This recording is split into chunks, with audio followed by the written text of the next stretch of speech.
Hey guys, welcome to the back lever manner front split workout for July. So this month we're focusing on eccentric, so you're lowering yourself down to the back lever, trying to get up into the V-sit, lower yourself down and lower yourself down into the front split. So for the back lever, your easy version is just to come into a pike, so you might even keep the toe tips down here and then lower yourself down slowly into that stretch. Control it. As you get stronger in that, then you'll be able to get out of that pike and straighten legs once there's more flexibility there, and then slowly coming down. So you might even stay in the tuck, or you get to the point where you feel you're vulnerable and you don't feel as strong, you can just pop the toes down. Otherwise you might just stay off the ground and control it down for one rep. Obviously, once you've got that down, you can start to play with the harder variations. You're going from a tuck into an open tuck, and then you progress through from the open tuck into the butterfly, and then straightening the legs out for the straddle, and then bringing the feet back together, but having the knees bent. They get quite challenging as you work along. So I just look at a basic one here. There's my tuck.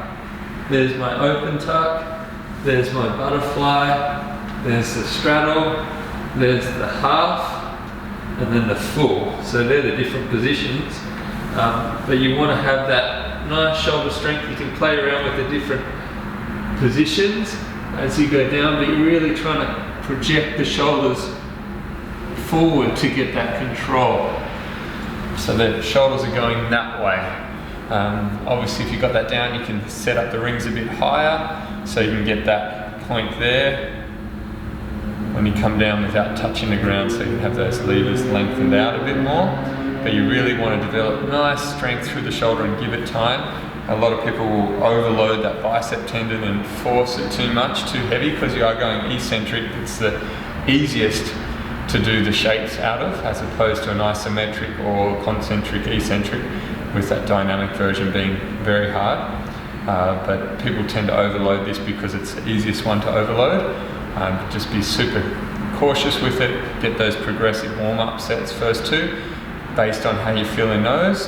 Then you can project yourself a little bit further forward and open the body up. But I definitely wouldn't rush them. I feel a lot of pressure here in the elbow and the forearm, and then some through here, and then the pressure in the neck as I go into it.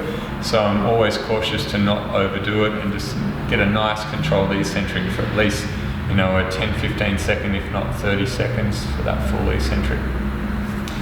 For the L sit, or V sit to L, so you want to have a base in the rings of just having that nice hold. So if you find that quite hard, you definitely don't want to progress it. From there you can go into the tuck and opening out slowly as you come down, trying to keep those shoulders up, and then from there you can go into a pike and slowly lower that. That's hard. But you're trying to get more of a V. With that, again, it's that shoulder stability, that base that you want to work on. So you might even just do the dip hold with the toe tips down and trying to get that endurance through there for a nice dip position to really get that chest up and work on that. That's going to pay off for long-term development rather than rushing that. Doing it on the floor is more stable, so it's a little bit easier in some ways, but it's harder because even for the V and the L, whereas you've got parallettes, you've got to push your body up enough to get up off the ground. So even in the tuck one there,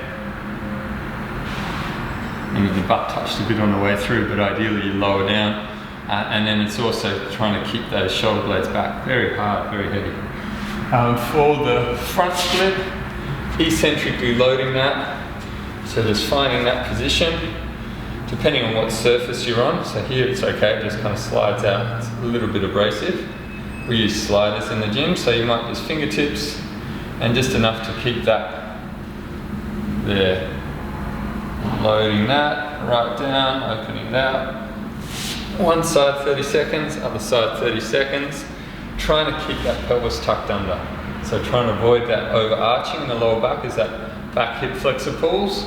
So trying to really strengthen through there. So this workout's no rest. So it's pretty intense doing the 4 rounds. So you go straight back into that back lever. You might shake those forearms out a little bit before you go again, based on how much you use them in the front split. So if you're having to use too much of your weight in that eccentrically lowering, and by the time you get back to the back lever, you're going to be pretty shot. So just work with the level that's right for you, and just feel what's going on in the pelvis, the hamstring, hip flexors when you lower down into that split. And yeah, just keep working on creating a more robust and healthy practice, so that way the joints and the body are all looked after and you feel good in it. Enjoy it.